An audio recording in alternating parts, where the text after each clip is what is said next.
see anything at E3 that you're enjoying? Anything? Yeah. I mean, I took a quick look at Destiny, which looks gorgeous. And ironically, I actually went to high school. I grew up in Vermont, and I went to high school with Chris Barrett, who is the art director. Oh, crazy! So randomly, are you serious? These two art directors went to the same high school. Wow. We didn't. I was friends with his brother because he was actually a little younger than me. Then we worked for a very small company that made special education, like 2D games, and I filled his spot as he left to go come out and work for Bungie, and then years would pass, and I would go through Looking Glass, and then Irrational, and then eventually to end up here at Naughty Dog. Okay. Well, let's just start there. Like, where maybe like a brief, like what you worked on, what you did in these particular games, leading up to where we are today. Right. Well, I started basically as a level artist, basic, rank and file artist on Thief 1. Huge fan of that series. Which actually, and Looking Glass was sort of an amazing place because it was very similar to Naughty Dog in that generalism was encouraged in addition to specialization. So I started there, and one of the first things I did was doing painting with Dan Thron, the art director, painting the moving backgrounds for the Thief cutscenes. If you remember when they were 2D. Those cutscenes, I just love the painterly, the moving. It was a tremendous amount of work. So I was doing like background plates for that, and I would support him in those animations. Awesome. Then I rolled off that, and I was doing modeling objects, so like statues and things like that. And then from there, I got put on levels, and I ended up building I think 3 or 4 levels of Thief 1. So. That was really fun, and that was my first experience in the industry. Which was like '96, right? Teeth on that game. Or '97. Then, at that time, Irrational and Looking Glass were in the same space. Ken had started Irrational with John Che, and rather than go to another space, they basically cleared out a large office within Looking Glass behind a door, and behind that door was Irrational Games. So. And I was actually, that's when I met Ken there, and he approached me to work on System Shock 2. And Looking Glass wasn't entirely excited about it, so what they ended up doing was they subcontracted me. So while Irrational made System Shock 2, I was actually not working for Irrational, I was working for Looking Glass as an artist for that. And I built the first level, I built the 10th level. I built like 3 or 4 levels in that, as well as concepting all the robot enemies, concepting the crewman suits, a lot of concepting, a lot of building on that. Those are the days when you built your own level, made your own textures, made your own decor, did your own lighting, all at one desk. Right. Not one person just doing that for years, right? Yeah. Now you have a person who just lights, you have a person who just models characters. I also modeled characters. So, back in the Wild West sort of days, the first days of 3D, it was pretty fast and loose with who did what and who was responsible for what and how things got done. Yeah. So then System Shock 2, we worked. Actually, I didn't work. No, at that point, I left Looking Glass and was then hired, and I began as an Irrational boy in '99. Okay. Then we immediately started on a project which got canceled for the PS2 called The Lost. Yep. And we were very small then. We were maybe 14 people, the whole company. We didn't have dev kits in hand. We only had sort of the press releases from Sony and started developing this game and found that we were way over our head to some degree. We didn't understand the console. We were a young studio. This would be our first piece of console development. Yeah. And then as now, console development is like, at least through this generation, so it's really sort of its own beast. Yeah. And PC continues to be probably the easiest way to develop. Sure. But we weren't developing what they call to the metal, right? To the actual architecture of the console. Okay. And So we had to just keep cutting and cutting and cutting until there was nothing left. And Cutting, you mean just like chunks of the game, like features? well, features, total amount of polygons on screen, everything was cutting into our performance, and it was a really tough process. Why not just PC then? I think that there was a strategic choice probably back then by us that it was time that the console was going to be the future, at least as that they were making these powerful consoles that we wanted in, and our publisher wanted in at the time too, and it just didn't work out. Game ended up getting canceled. There was some bad blood, and the game was eventually, in its state, it was a fully playable game at the end, was sold to a Indian startup, and through a combination of, and they were very interested in learning to make games, and they thought this was a great opportunity. Here they had a complete game that they could see how how the sausage was made by sort of reverse engineering from so they're going to digest it, right? And then, so they got all the code, and then they ended up recasting the main character of Amanda as this apparently hot Bollywood star, and it became a game called Agni, Agni. And it got published? Yeah, it got published. Did you play it? No, I didn't play it. I don't think there was an English version, so you had to listen to the whole thing in Hindi. And there was maybe subtitles. I don't remember. If you track it down, you can find it. So from the Lost, then we immediately started work on what we decided was going to be a spiritual successor to System Shock 2. Okay. Since we couldn't actually do System Shock 3 effectively because we didn't have the property. So we started a prototype, which I built and worked with Ken. It was a prototype and a short narrative.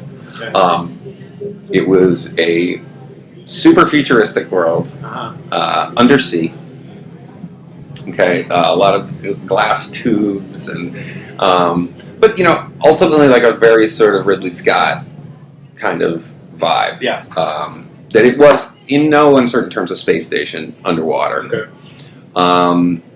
And same spirit of. Right, and we actually wanted to deal with themes of you using the environment to change gameplay, so you could increase or decrease the pressure in certain areas, which would have varying effects on different enemies and stuff like that. And like you lower the pressure and all the water would evaporate and cause like fog essentially, which sound would change, all things like that. And we started playing with that, and then for the life of me I can't remember. We got through our first probably gameplay trailer or internal sort of milestone where the Big Daddies, which I designed, they were one of the first things I did. They existed very early, and then the Little Sisters at that time were these slugs that crawled around. They crawled around on the ground. Type videos of that. Yes, okay. And then the Splicers are the hybrids with these huge, very monstrous monsters. So the aesthetic was starting to take shape, and then I don't know when it was, and it was a combination of Scott Sinclair, myself, Ken, this idea that it had to be beautiful, that it should be beautiful, that it should have been beautiful. Right. Otherwise, we're just in like an abandoned submarine station, right? And it just didn't feel right. So the materials were changing. Like it was getting less and less and less modern, and now something else was happening. It was starting to get stylish. And it was baby steps towards that Art Deco thing. And then eventually the decision was sort of made that we were going to go whole hog into this thing, and that it was going to be this. I think Ken had taken a trip to Rockefeller Center and had snapped all these pictures in that room, and the main lobby of Rockefeller Center is just this absolute Art Deco masterpiece. Yeah. And he came back with that and a bunch of photos, and it became clear that's what we're going to do. Yeah. Right. And so that changed everything. It changed our approach to architecture, color, how dirty things were or were not.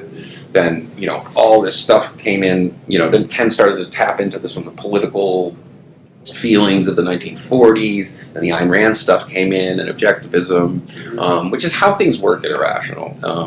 We'll start with the seed of an idea, and then get to a point, and then Ken would lock into it, and then the narrative would take shape, and that would affect the art, and the two would move forward together. I see. Yeah. You were also art director on Bioshock, right? Bioshock Infinite. Okay.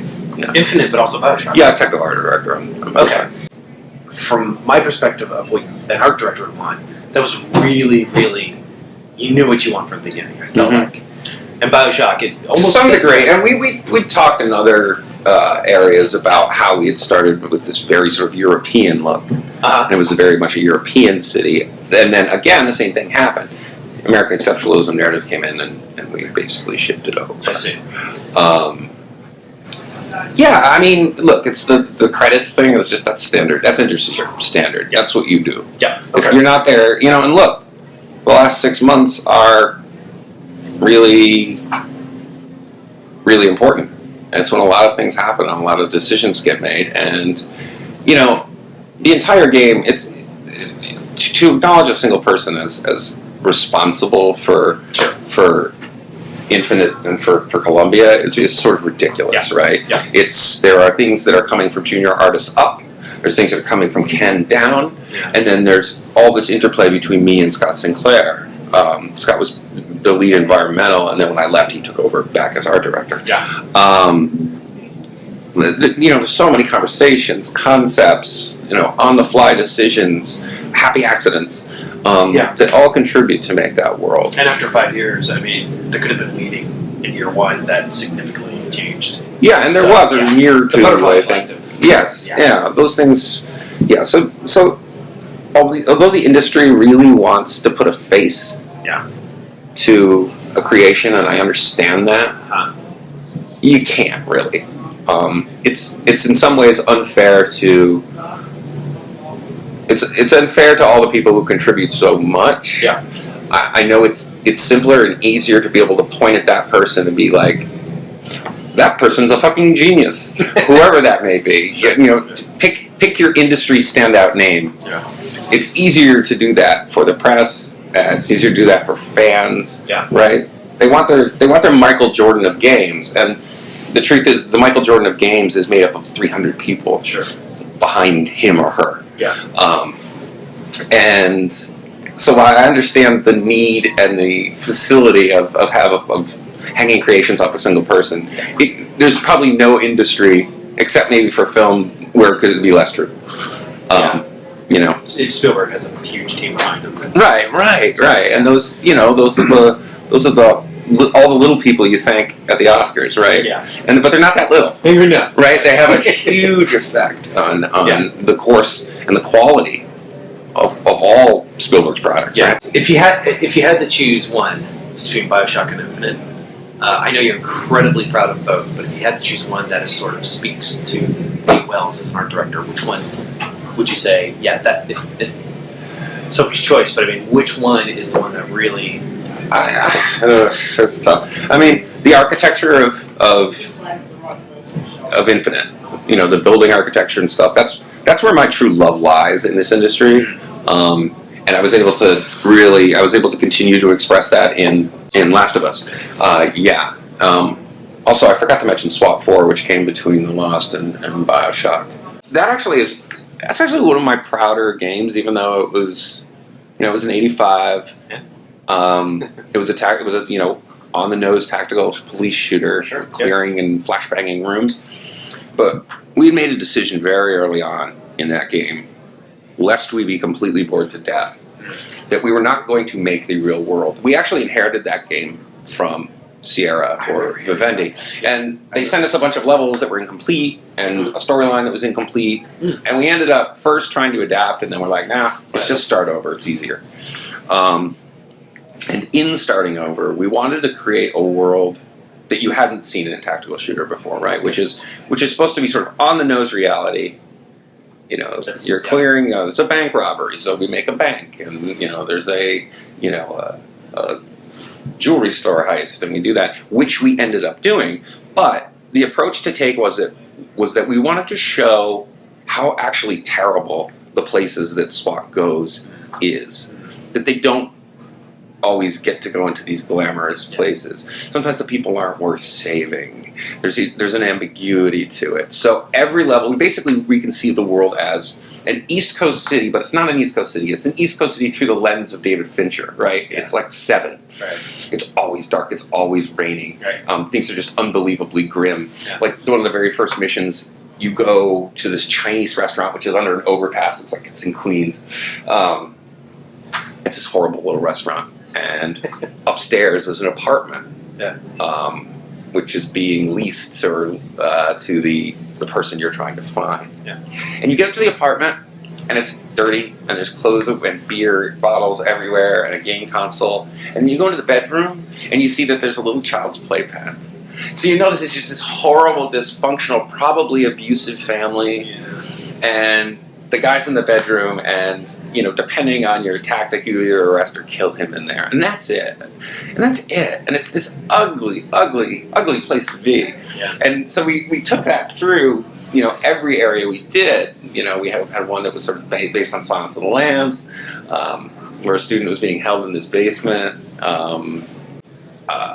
So there was that. And then even when we did the diamond store, I created all these fake sort of De Beers signs. As you know, De Beers, like, all its executives can't leave South Africa because they'll immediately be arrested. So I used the other South African name, DuPlessis, and created all these really cynical, like, posters based on the sort of the diamond is for everything. So, and, like, you go into the president's office, and he has a elephant's foot, like, umbrella stand. Like, it's all about, like, there's this theme of just raping Africa in it, right? Like, and it has no place in a tactical shooter. Right. But we wanted to do it. That's how we wanted everything to play out. Yeah. Was everything, every place you went was like, this place is actually really horrible. So yeah, that was really fun. Yeah, and I really like the direction we took with it. But so that was in between. I'm sorry. That was in between the canceling of The Lost and Bioshock. Okay. When you guys were making Bioshock Infinite, are you looking to do something specifically like that, like to pluck these emotional strings, or are you just creating? Actually, I don't know about, like, can we transition this conversation? Sure. Because I don't want this to be out there and be 75% Bioshock. No, it's not. This is because it's probably gonna ruffle feathers over there. Okay. And, you know, honestly, these are questions you should ask Scott Sinclair. Okay. Not me. Fair enough. You know, I don't want to go back and be taking credit for that. I mean, I'm fine to talk about System Shock 2. I'm fine to talk about Bioshock 1. Got it. Bioshock Infinite. You know, there's a lot in that scene that I did do, but there's a lot I'm not responsible for. A lot of the polish and a lot of the important parts. Got it. So I understand. So yeah, I don't feel 100% confident. But yeah, if you want to talk about the transition now, that's fine. Okay. Do you have questions about that? Well, not really. I just you were ready to move on. It was funny because Eric just happened to, like, tell me that he just shot you, like, a premise on Facebook. It's like almost jokingly, he was like, "Hey, we have a position open over here at Naughty Dog. You interested?" And it was like one word, yes. And that got the ball rolling for your transition to. Well, yeah, he sent me a mail that said, "Yeah, hey, we have an opening for an art director over here at Naughty Dog. Do you know anyone who would be interested?" Yeah, so my response was, "Yeah, me." And yes, the ball started rolling very quickly and immediately. You know, and it ended up with, you know, me leaving the project at sort of an inopportune time, but it had been extended 6 months, and so I kind of thought that I was on the timeline for right when it ended. I would be making the transition. It turned out to go on for 6 months after that, which, you know, leaving those guys in the lurch just didn't feel great. And, you know, obviously I built a lot of friendships and close relationships, not the least of which is with Ken, you know, over 13 years. So it was a big choice, and I knew that if I ever left, I didn't have any plans until that I was going to another studio that I respected as much as I respected Irrational. Mm-hmm. And, you know, not making any judgments about anybody else, but, like, my short list was, you know, would have been Valve, Naughty Dog, or Bungie, right? Yeah. Like, and Valve's interview process is so intimidating that would be not even. I don't even know if I'd attempt it. Also Bethesda. I was thinking about all these places as places I would consider going. So this falls in my lap, and I'm like, I basically was at this. I had to make a decision. Are you ready to live in a city that you said you'd never live in? Move all the way across the country. Leaving all your friends and your family behind. And I was weighing it. What was interesting was the 2011 Spike TV VGAs, the Video Game Awards. Is that when Skyrim was announced? I'm not sure. I'm trying to get a reference. I was there, seated at a table down in the low section, right, where you see all those tables when it's on TV. Yes.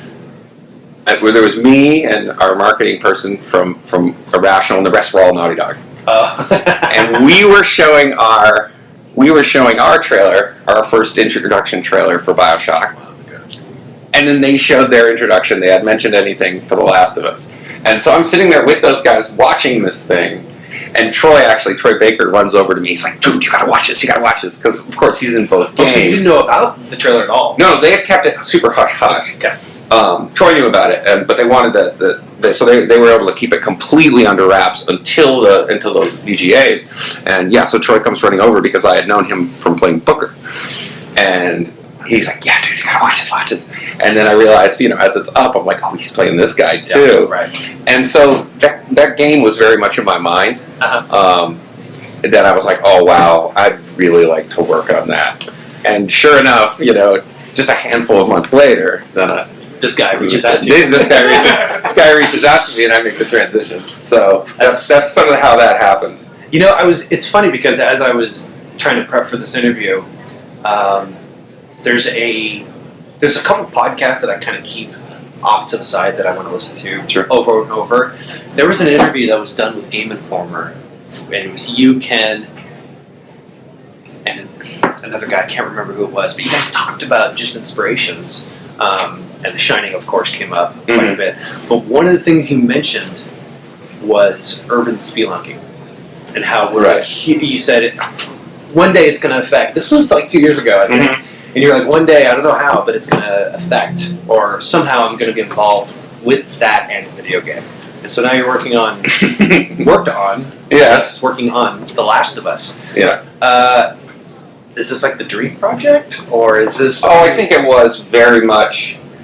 It was very much the dream project, and it's funny because there's a book that came out a few years back. As a photographer, you'll have to look it up, but it is called Zones of Exclusion. This photographer went in about 20 years to the day into the Chernobyl site and photographed the town of Pripyat and Chernobyl. Mm-hmm. And it was an inspiration during Bioshock 1, and I came here and there's 3 copies. The book now retails, don't try to get it because it's like $400 because it's out of print and it's amazing. This photographer also did Detroit, and he also did just a smattering of urban spaces, of sort of abandoned urban spaces. There's also a bunch of great photographers online. And those were always resources for us, and they were huge resources on The Last of Us, especially for lighting and degree of decay and overgrowth, like all those things, which are incredibly, like vines on pianos. Yeah, when you play, you'll see how important those themes keep coming up, right? That where the environment really becomes a mirror to humanity. Humanity has decayed and become infected. So has their world, right? It's decayed and then it's now being overrun and reclaimed by nature in the same way their bodies are, which makes this great analog, but also makes for these incredibly beautiful moments that you're not likely to see. To go into a beautiful hotel and see the ceiling caved in, and now the vines are reaching through the skylight, or to be in a space where the ceiling's fallen through and then seeds have fallen through and a tree has had 20 years to grow inside this store, right? Like those are the sorts of things and the sorts of moments that you want, and it's that juxtaposition that's so fun. Also, with the exception of a handful of levels, the utter dependence on natural light, which is incredibly challenging, right? Yeah. Because as soon as you go indoors, and if there's no windows around, you're in pure blackness. So you're always thinking and making choices based on light and based on how that light's going to feel. And Bruce, in his pre-production, even did a lot with what is the shape of light? You know, is light coming in at strange angles, and what kind of emotion does that generate? You know, does that make you uneasy? Does that make you know, if the colors are pretty balanced, does that allow you to relax? Also tonal variations, all that stuff were all stuff that was thought of as each scene, so that each scene sort of lighting and approach and color palette were balanced with the emotional content of that level. Right. Right. So, as far as okay, so you started working at Naughty Dog in October last year? Yeah, I worked on the game for 10 months. Okay, the final 10 months, which is an amazing time to jump in, right? Because it was pre-alpha, so some levels look pretty good. I was going to say, so, I mean... Some levels look pretty good, and some levels are strictly gray boxes, right? Of where things will be, where buildings will be, where cover will be, you know, where a fallen pipe will be. But it's literally built out of untextured gray polygons. Okay. And that's how you build, right? You build that level first, and that gives you an idea of size and pacing and where combat will occur and where it won't. So when I came on, and that's every game, right? Like the last anywhere from 6 to 10, maybe last year of the game is when things really happen, because you've got to make these decisions, right? You've got a ship date. You can't waffle anymore. You have to decide what that white block is going to be, and how is it going to be beautiful, and how is it going to work with, you know, design and all those things. So it's the best time to come on, because you see hard decisions being made, final decisions being made every day, and changes being made as well, which is, you know, the same process everywhere. Sometimes you have to get almost to the very end, like almost to shipping quality, before you can be like, wow, this is not working. We have to rethink this moment. We have to rethink this area. You know, and actually, when we were doing the demo that we released video of, I assume it's released in some form somewhere, the Outskirts demo. Yeah. I've been staying like media blackout for this game. Yeah. So I got that. One of the first tasks was I was put on art directing that level, and that level was way out. You know, it was a lot of bare bones. So, you know, coming in and getting an overgrowth. The one thing I really wanted to achieve there was to get this overgrowth that goes halfway up a skyscraper, and you'll see it in there. And that's very challenging to do technically, because game console computers, they don't like to render tons and tons of leaves, right? Right. They hate it. Yeah. It's what they hate the most. Certain processors, and so, you know, there was the technical challenge of getting. There was this very specific look I worked on with the concept artist that, you know, we were going to get it. We eventually hit it. And the inside of the building didn't have the character, so we had to go in there and give that more character and give it a place in Boston. But that one had to get to shipping quality months and months earlier, because the demo had to be done and playable. So that was on a super crunchy timeline, but we did it. We pulled it off, and and then the rest of the game I jumped around quite a bit. I took about half the levels, and directed those and worked directly with the people on them. Also, I did the concept for and directed the concept for and the execution of the, like, for example, the title screen with the window. And I had done this concept almost my second day at work. I was like, Neil, here's what I think the concept screen should look like. No music, just the wind, and the wind's blowing, and there's plants coming in, and it's just the curtains going. I was like, I think it's so our world. And then they're like, whoa, we'll think about it. And then he comes back maybe with, a month to ship. And he's like, do you still have that concept of that window? He's like, we're doing that. And so we had to rush to get it done. And it was actually far more difficult than I thought it was going to be, because we had this concept and Bruce was in love with it, and hitting that in engine it took all these people working all this time to completely match it. But that, in the end, I love it, because I think it's one of the most understated title screens ever. Okay. I can't wait to see it. Yeah. So you really hit the ground running. I mean, as soon as you came in, there was just a plethora of stuff to do. Right. Well, yeah, it's hard when an established company hires a really senior, hires you for a senior position. Yeah. Because right? Because You're the new boss. No, in some cases, but it's like, well, what are we going to have him do? Yeah. Where is he going to fit in? And so it took a couple months to sort of juggle that around, and then I settled into into the space where I was doing the most good. Okay. But yeah, I would jump around quite a bit.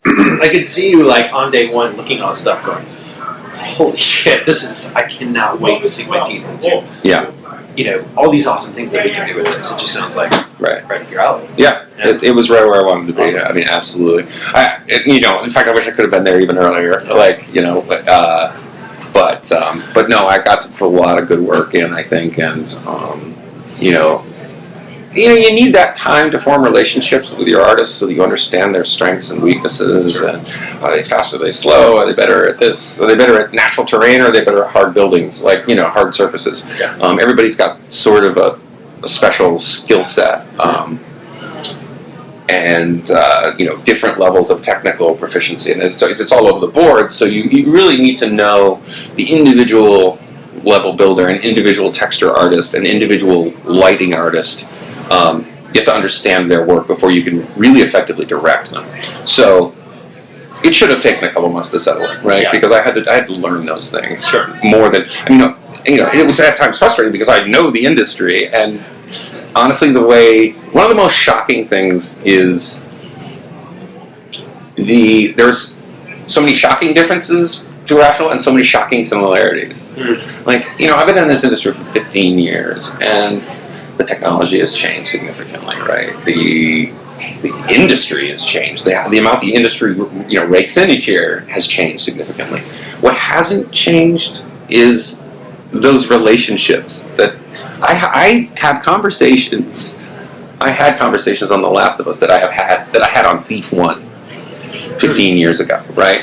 There are these, because it's still human beings making these games, right? So it's it's the classic struggle of, design wants you to do this and be fairly conservative.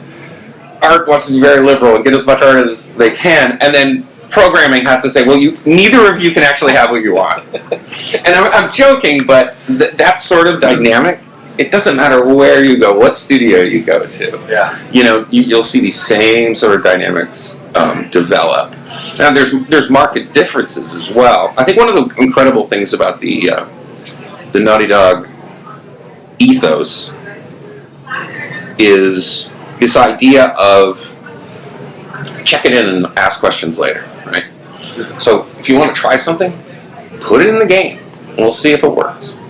What we won't do is have meetings and meetings and meetings about whether we think it'll work or not. Because it's a waste of time. Right. Individual, and it's very grassroots. An individual designer who may be brand new has an idea, and he takes it to Bruce, and Bruce usually says, let's try it. And that philosophy is incredible, because, and then very different from what I'm used to, which is a lot more pre-planning and a lot less, a little more trepidation about just trying something and seeing if it works. That is mirrored by the technology that is at Naughty Dog, which is, and it's very interesting and very scary to when you first join, which is, if you were working on your desk, right, and you check out a piece of the game, and you make changes to it. To see those changes, you have to build the game, right, which is essentially recompile the code, right, or some subset of it. When you do that, it changes for everybody. It changes. There's one game, and it's constantly being worked on, and all changes are seen by all people. Yeah. So if you fuck up, everybody knows it immediately, because when they run it on their development kit, they see your change. They see the change you put in. So there's this sense of there's this the game in all quotes, and it's changing every day. And so what you can do is actually, and you're playing it with your PlayStation controls, what you can do is put in a change, try something crazy, build it. Let's try it. Does it work? I don't know. It doesn't work. You can either roll it back to your previous version or change it. And so you see this constantly evolving product, and it's that exact thing that makes it to the disc eventually. It's where the bugs are fixed and everything. And so you have this almost like sort of stone soup kind of thing where everybody is contributing, and it's all going to this one central thing, which everyone can see its evolution in real time. Yeah. Right? Right. So everything from interface, to the way enemies behave, to how many bullets you have, you're seeing all those changes as design is trying new things, and You can hop on your scooter, because the office is huge, scoot over to the designer and be like, here's how I feel about what you did, or not. And I'm an artist. But everybody is encouraged to chime in. Everybody's encouraged to contribute even outside of their own discipline. That's never discouraged. There's still, you have the final word of the creative director and the game director, but by and large, it's incredibly democratic. The other thing is, in the twilight hours of finishing The Last of Us, there was a bunch of tiny things that needed to be done, right? And one of them was, and I'm sure you're familiar with these from other games, pop-up training screens, right? Yes. When you find a new item, or you find a new, where it explains to you, with graphics and text, a new how you use a new object or a new tactic. You read it real quickly, they're very short, and you click through it. Now you know how to use X, Y, or Z. Molotov cocktail, or whatever. And on the last week before Gold, the game director, Bruce, was actually going in. I was doing the drawings for him, and then he was going in and actually hand arranging all the text on the training screens, right? And it's that, I have never seen that. I've never even heard of a game director doing that. That is like an intern task. Sure. Right? That would be an art intern. That's what you give them. But it's such a prominent thing that smacks the player in the face. Right, and it's important to be right, and he wanted it to be pretty, and he wanted it to be clearly communicated. And he's the director of the entire game. But because he's a former artist, and he's a former developer, he knows that when it gets down to the wire, he just has to grab a mop and start mopping. You got time to lean, you got time to clean, right? And that spirit, that willingness to not have an ego, not to take that work and delegate it to someone else, because there is no one else. Everybody else is so busy too. Sure. To just take that work, that spirit of, I don't know if you want to call it esprit de corps or leading from the front, right? Yeah. It's really, really probably the defining feature for me of Naughty Dog. You just answered 12 questions in his head. Mm-hmm. That was great, thank you. Okay. Let's talk about, we were talking about hitting a wall, technically. The programmers coming and saying, you guys can't have any of this, we don't have the resources for Sure. it. With the new consoles that are coming out, Mm-hmm. we're now hitting, going from 512 or 256 megs of RAM to 8 gigabytes, 5 gigabytes, whatever that might be. What are the benefits as an artist or art director / art lead? Is it the same thing? Is it considered the same thing?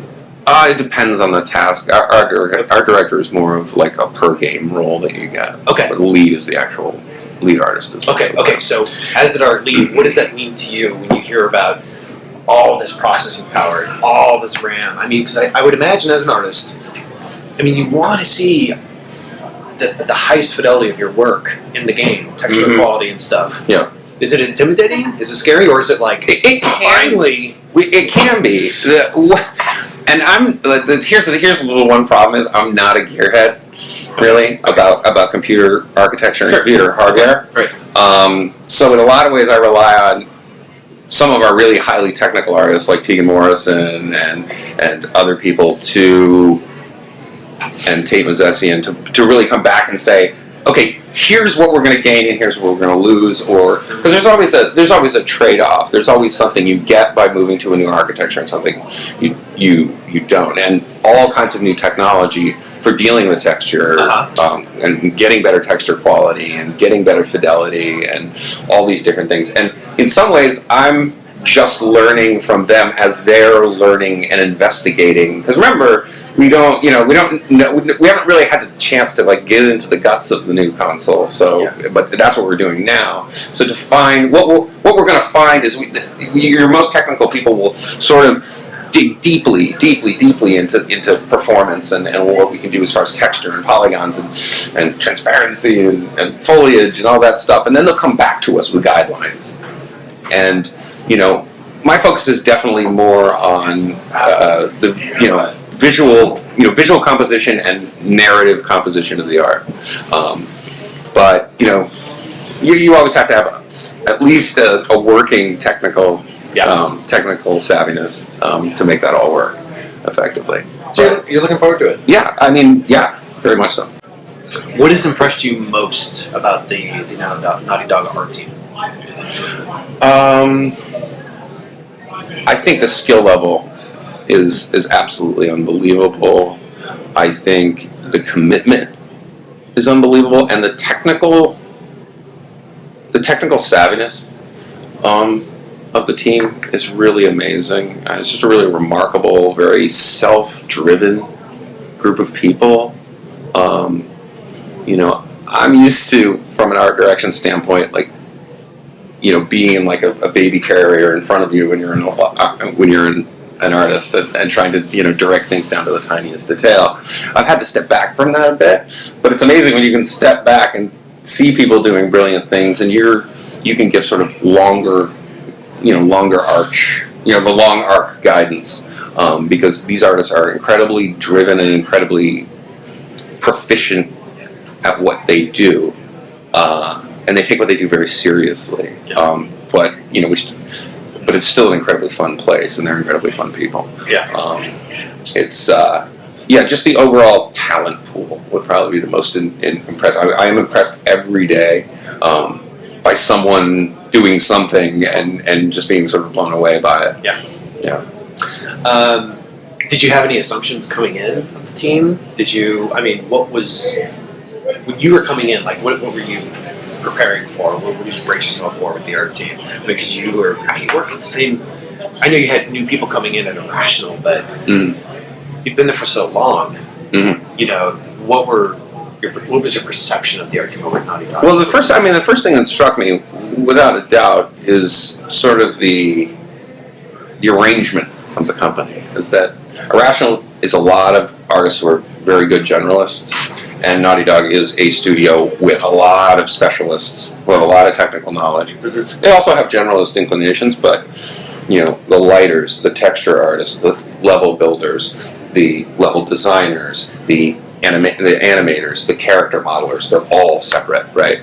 And they're all able to just go in, and you're going to see this in The Last of Us, especially with Joel and Ellie. They are able to drill down into their specialty, but then also be able to be constantly moving around, going to people's desks, constantly communicating what their needs are, and so everyone's in the loop. So, every decision made from in isolation is going to have an effect on someone else, and so that it's a combination of that technical proficiency in a very specialized field, and the ability to communicate that to other team members in other disciplines. That's probably, I would say, what I learned is the real requirement of being a Naughty Dog. Is being able to combine those two things. Okay, last question. As an art lead, look out into the industry right now. Is there any art direction out there that you think is amazing, that blows you away? It's been a lot to take in these past couple of days. So I'm still trying to there's stuff from Titanfall, maybe The Witcher 3. Did not have a chance to see Titanfall or The Witcher 3. Okay. Like I said, I think Destiny looks really pretty, and I'm really excited about that. I like to see some of the things that are happening on the art front. On some of the smaller games, like Transistor, I think has a beautiful style that they've taken what they did. They took what they did in Bastion and have really extended it into this very new space, very beautiful space. The game Contrast as well has very interesting aesthetic. On the more realistic side, Battlefield. Really? What's happening there? Oh yeah, I'm a huge fan. That's the Battlefield series I've been playing since 1942. Me too. And I'm a diehard player. So of course I'm really excited about that. But also game Rain for just PS4. It's a very interesting, sort of dark, sort of puzzle game. Okay. It's upstairs on the balcony if you want to play it. Sure. About an invisible boy who can only be seen when he steps out from an overhang into the rain. Oh wow! So it becomes this mechanic, and it's very interesting. I like, with a lot of the bigger games, what you're getting, right? You're getting more, and you're getting it bigger, and you're getting it louder, and you're getting it brighter and flashier. Which is great. That's a lot of what people want out there, and I think that's fantastic. So it's actually kind of weird to be on the floor this year with our very quiet book of a game, right? It's more quietly told, it's more quietly shown, but I think that I don't think you can deny its emotional impact, and I think I'm really fascinated. I'll be at a store opening at 11:30 tonight to sign copies, so it'll be great to see the game actually getting in the hands of fans. That's awesome. Well, congrats. I haven't played it yet, but I'm sure I probably should be writing it tonight. I'll probably flop it and start playing it. Got to be pleased with the reception. Yeah, couldn't be more pleased. Relief. All right, cool. All right, man. Well, thank you very much. Thanks, Mike. It was a pleasure meeting you.